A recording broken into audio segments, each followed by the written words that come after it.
السلام علیکم ګرانو مینوالو، امید لرم چې تاسو ټول به روغ جوړ او د ژوند په مزو کې به عزتمندو. نوی ویډیو کې درته هر کلی وایم عزتمندو، ډیر افسوسناکه دردناکه واقعه مخې ته راغلي د لاچي کوهاټ سره تعلق لرونکي د یو خاندان او د بل خان په منځ کې د ځمکې په تنازع کې 3 کسان قتل شول. آیا دا ولې قتل شول او د دې حقیقت څه دی؟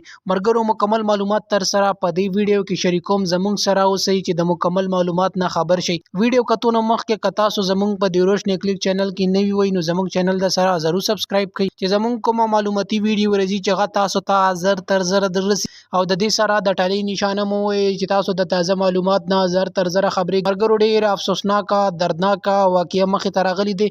د کوهاټ لاچي سره تعلق لرونکي د دوو فریقینو په خپل کې په ځمکه باندې لانجه وه چې په هغې دوه فریقینو ولا راپاڅېدل او بل باندې ډزې وکړې چې په هغې کې 2 زامن او یو پلار ډیر په بېدردۍ سره قتل شول او ډیر ظلم او زیاتۍ وشول.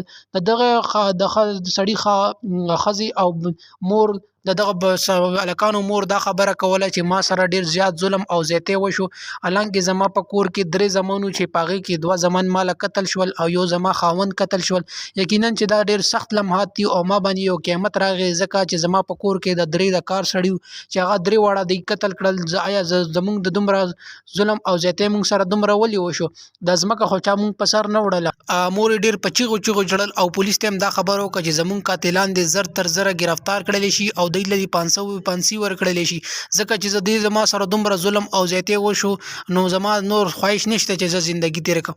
مرګونو یقینا چې ډېر غاټ ظلم او زیاتۍ شوی دی. په وړه خبره زموږ خلک راپاسي، مغه ځمکه پاتې شوه خو دا 2 کسان ورنه لاړل.